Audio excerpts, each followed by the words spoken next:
Here's everything you might have missed in the Ant-Man and the Wasp Quantumania trailer. Welcome back to Nerdist News. I'm Dan Casey, and today we're breaking down the latest trailer for Ant-Man and the Wasp Quantumania. Our Kang Watch is in full effect as we learn just how powerful this Conqueror really is in the brand new trailer. We're gonna break it all down for you in just a moment, but if you want to go into this film knowing the opposite of Baskin-Robbins, leave now while you still can.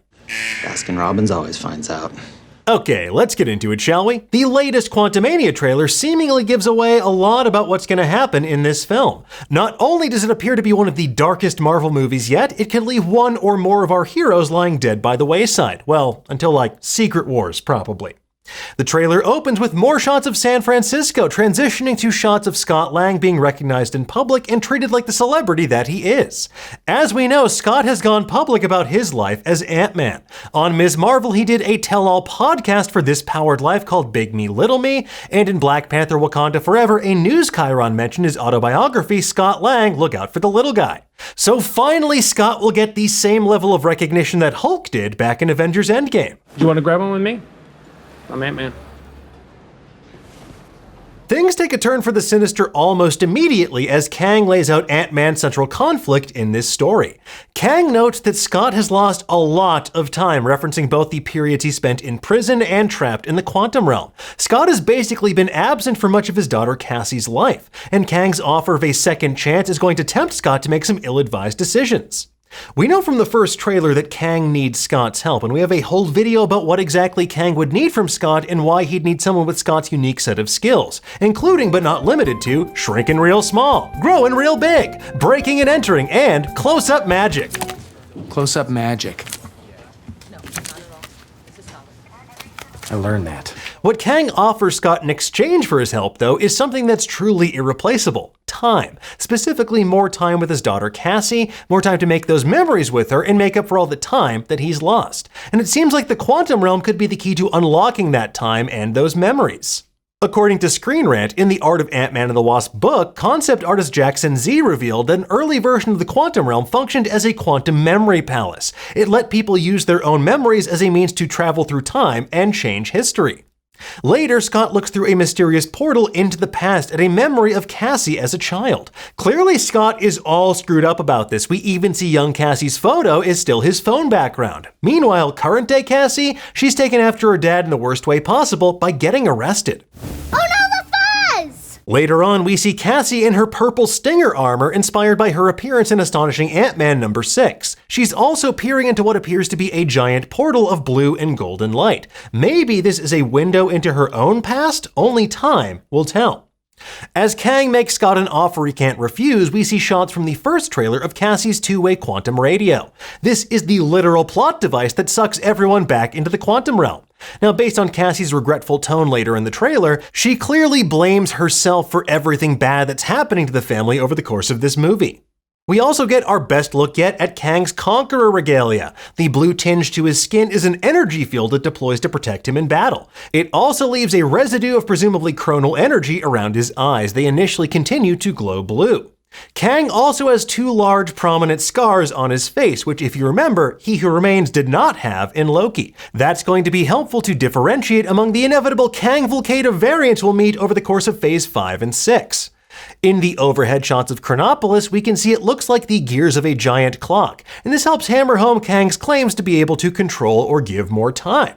It also harkens back to Kang's line from the first trailer about how this place isn't what you think.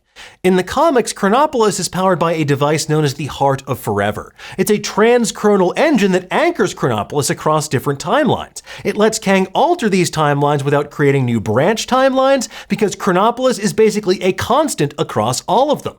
In the first trailer, we saw Kang placing a glowing orb into a battery-like housing. We speculated that could be the Heart of Forever. The implication here is that this power source has been drained and it needs to be jump-started at a microscopic level or made larger using something powerful like Pym particles.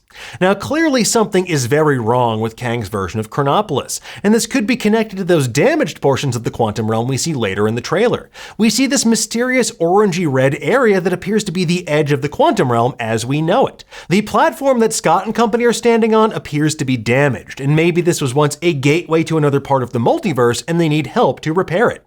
Now, if you look closely at the design of Chronopolis, the center of Kang City appears designed to focus power, and this could be connected to that large orange portal in the sky. It appears to be similar in design to the incursion events that we saw in Multiverse of Madness, and as we know, as we head towards Secret Wars, those will become increasingly important. Or maybe we're just getting Ralph Bonered, and as one of our viewers, Music Lover, mentioned in our first trailer breakdown, it could be as simple as having a master thief like Scott Lang steal back something that was stolen from Kang. His time chair, a device that Kang uses to travel through space and time. And who could have stolen it? Well, later on in the trailer, we see a familiar fleshy face, a human Funko Pop, accompanying Scott, Kang, Cassie, and those soldiers with those weird blue opaque masks. This is M.O.D.O.K, or the mental organism designed only for killing, if you're nasty. While we see the masked variant that was leaked via toy tie-ins later in the trailer, it looks like our own Hector Navarro hit the nail on the head with his Instagram detective work back in 2021. That's me. M.O.D.O.K appears to be played by Corey Stoll, who you may remember as Darren Cross, the villainous Yellow Jacket in the first Ant-Man film. I got you, Evangeline Lilly. I got your ass. And this tracks with director Peyton Reed's comments to Screen Junkies back in 2018. He said, if you watch his death in the first Ant-Man, the suit is compromised. He shrinks and goes into a thing. I mean, he could be somewhere down in that quantum realm.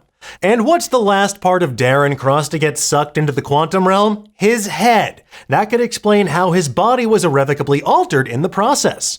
Now, M.O.D.O.K's suit appears to have a small green biomonitor on the front to record his vitals, or maybe serve as a speaker of sorts. He also has a red crystal on his forehead that, in the comics at least, let him channel his mental abilities into powerful energy beams.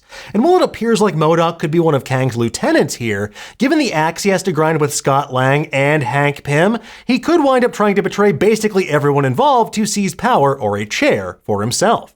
Now, whatever Kang really wants here, Scott clearly needs to be careful, because Janet warned that Kang can literally rewrite existence and shatter timelines. And based on the tagline of the movie, Witness the Beginning of a New Dynasty, it seems like Kang's goal is in fact to shatter timelines and create a new dynasty where he rules across the multiverse. Now, whether this is accomplished through building an army of Kang variants or melding the multiverse through incursion events into one massive kingdom he can rule over in Secret Wars, that remains to be seen. But either way, it's bad news bears for our heroes in the meantime, especially if your name is Scott Lang. Hey, how about the fact that I fought an Avenger and didn't die? So, how will Ant-Man accomplish whatever mission he's on for Kang? By using ant physics, of course! Initially, we see Scott split into two versions of himself, and it's unclear if these are variants or quantum copies or echoes of himself across the time-space continuum, kind of like Diavolo on JoJo's Bizarre Adventure. Eventually, though, Scott gets split into hundreds and hundreds of copies of himself, and much like he does with ants, he makes them form a tower crawling all over each other to help him access what appears to be the interior of a device like Chronopolis in its final form, or whatever that blue orb in the first trailer actually is. Now, inside whatever this device is, it appears that Scott is about to fire something into that massive gyrosphere. Maybe they're Pym particles to shrink it or embiggen it. And the writing on these golden rings inside this device appear to be the same font as the original Quantumania logo, which Janet also decodes when they go into that bar in the first trailer. It also bears a visual similarity to the circular golden design seen in Eternal, so maybe there's a connection here to the Celestials as well. Alternately, these rings also bear a similarity to the 10 rings from Shang-Chi, and we know those 10 rings were sending out a signal across the universe to sources unknown. So maybe this signal is being sent into the quantum realm as a means to tether Kang to reality, or give him coordinates from where to emerge when he finally breaks free from his quantum prison that Janet Van Dyne clearly had a hand in crafting. Anyway, at a certain point, it's gonna be no more Mr. Nice Kang as he tells Scott to comply or everything you call life will end. This could be connected to the shots we see of ships crashing over Chronopolis, Kang scrambling his army, and lashing out in a fury shooting energy blast at the end of the trailer. We know from the first trailer that Scott, Hope, and Cassie will kick some Chronopolitan ass before the day is done. We also see Kang's forces launch a bombing raid on a village, maybe an underground resistance in the quantum realm or allies of Janet like Bill Murray's character, who's confirmed to be Krylar by the film's official synopsis.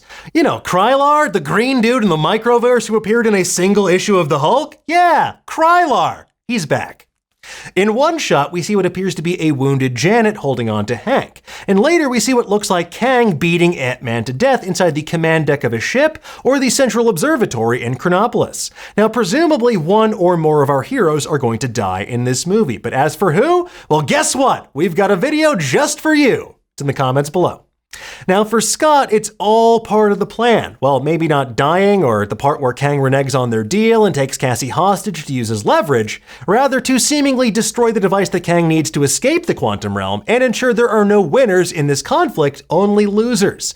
Now obviously this isn't going to stop Kang for long. I mean, he's going to be in a couple more movies, but it could prove to be a major setback for this multiversal malcontent. When we hear Scott apologize to Cassie, maybe that's because he failed his mission or because he completed it against his will.